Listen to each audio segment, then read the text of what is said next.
తమిళనాడు ముఖ్యమంత్రి ఎంకే స్టాలిన్ గారు ఈ దక్షిణాది రాష్ట్రాలకు, ముఖ్యంగా ఈ దేశంలో చాలా ప్రోగ్రెసివ్గా ముందుకు పోతున్న రాష్ట్రాలకు కేంద్ర ప్రభుత్వ వైఖరి వల్ల ఇప్పుడు ఏదైతే డీలిమిటేషన్ అని చెప్పి మన గొంతు కోసే ప్రయత్నం చేస్తున్నారో, గొంతు నొక్కే ప్రయత్నం చేస్తున్నారో, దానికి సంబంధించి ఒక సమావేశం పెడుతున్నాం.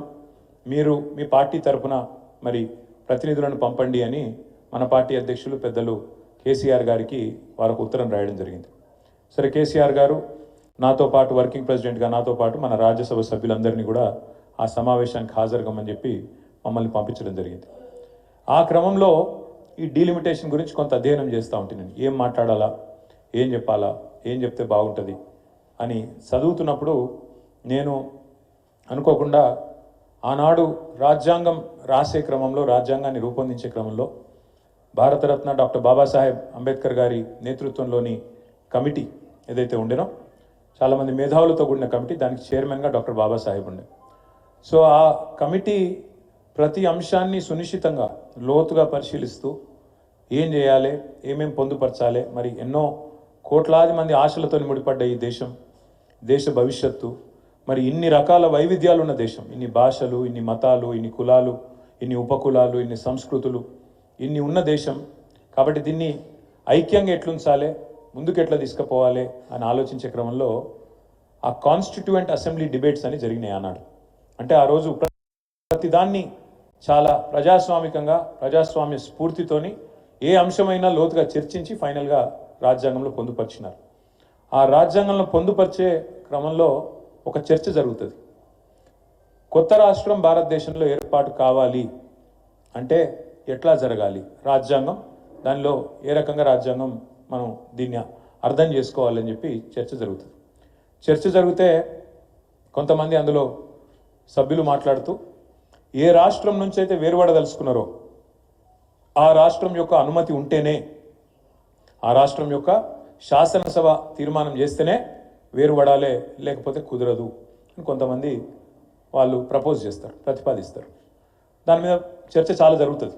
2 రోజులు 3 రోజులు చర్చ జరుగుతుంది. ఆఖరికి చైర్మన్గా డాక్టర్ బాబాసాహెబ్ అంబేద్కర్ గారు ఒక మాట చెప్తారు. 2 అన్నదమ్ముళ్ళు ఉంటే చిన్నవాడు నాకు అన్యాయం జరుగుతుంది, నేను ఏరుపడతా అంటే పెద్దవాడి అనుమతి కావాలంటే కుదరది. మందబలంతో మరి నాకు సంఖ్య ఉంది కదా, నేను పెద్దవాడిని కదా, నాకు శక్తి ఉంది కదా, కాబట్టి నేను చిన్నవాడిని శాశ్వతంగా తొక్కి పెడతా అంటే ఆ చిన్నవాడికి ఎన్నటికి కూడా న్యాయం జరగది. ఇదే సూత్రం కొత్త రాష్ట్రానికే కాదు, అల్పసంఖ్యాకులుగా ఉండే మైనారిటీలకు వర్తిస్తుంది, తక్కువ సంఖ్యలో ఉండే మరి ఇతర వర్గాలకు కూడా వర్తిస్తుంది. అదే మాదిరిగా అంటే దానికి ఒక అద్భుతమైన మాట వాడతారు వారు, టిరనీ ఆఫ్ మెజారిటీ. టిరనీ ఆఫ్ మెజారిటీ అంటే మందబలంతో అవతలడు గొంతు నొక్కేడు, అది ఉండకూడదు, ప్రజాస్వామ్యంలో అది కరెక్ట్ కాదు అని మాట్లాడి పొట్లాడి అందరిని ఒప్పించి మెప్పించి ఆర్టికల్ 3లో కొత్త రాష్ట్రాల ఏర్పాటుకు మరి ఆ ఉన్న రాష్ట్రం యొక్క అనుమతి అవసరం లేదు అని పెట్టి ఇవాళ మనం తెలంగాణలో మాట్లాడుతున్నామంటే దానికి కారకుడు ఒకే ఒక్కరు, పెద్దలు డాక్టర్ బాబాసాహెబ్ అంబేద్కర్. అంటే ఆయన ముందు చూపు గురించి చెప్పడానికి, అంటే ఆయన దశాబ్దాల తర్వాత వచ్చే పరిణామాలను కూడా ఊహించి ఎట్లా అర్థం చేసుకోవాలి భారత సమాజాన్ని అని ఆలోచించి తర్కంతో లాజికల్గా ఆయన తీసుకున్న ఆనాటి ఒక నిర్ణయం మనకు అల్టిమేట్గా రాష్ట్రం ఏర్పడడానికి దోహదపడ్డది. కానీ ఇవాళ 78 సంవత్సరాలు స్వాతంత్రం వచ్చిన తర్వాత, రాజ్యాంగం అమల్లోకి వచ్చిన తర్వాత దాదాపుగా మరి 73 సంవత్సరాలు. ఒకసారి మనం ఆలోచించాల్సిన అవసరం ఉంది.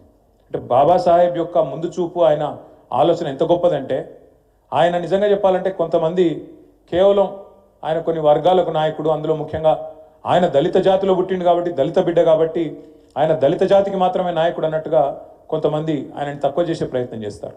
కానీ వాస్తవం ఒక మహాత్మా గాంధీ, ఒక జవహర్లాల్ నెహ్రూ, వారితో పాటు కొట్లాడిన ఇంకా వేలాది లక్షలాది మంది స్వాతంత్ర సమరోద్యమంలో ఎంత కీలక పాత్రని పోషించిండ్రో, స్వాతంత్రానంతరం ఇవాళ ఆధునిక భారతానికి నిజంగా చెప్పాలంటే ఒక అద్భుతమైన పునాదేసిన వారందరి సమకాలికుడు, వారందరితో పాటు ధీటైన నాయకుడు డాక్టర్ బాబాసాహెబ్ అంబేద్కర్ అనడంలో ఎవరికి రెండో ఆలోచన అవసరం లేదు. వాస్తవం అది.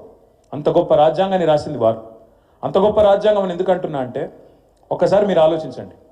దేశానికి స్వాతంత్రం వచ్చినాడు ఇవాళ చాలామంది తెలిసి తెలియక ఏదో మాట్లాడతారు, ఎప్పుడు దేశం ఇట్లే ఉండే అన్నట్టు మాట్లాడతారు.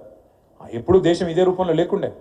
ఆనాడు 565 ప్రిన్స్లీ స్టేట్స్ ఇండియాలో, భారతదేశంలో చిన్న చిన్న చిన్న చిన్న చిన్న చిన్న టుకుడాలు ఇవాళ 28 రాష్ట్రాలు ఉన్నాయి.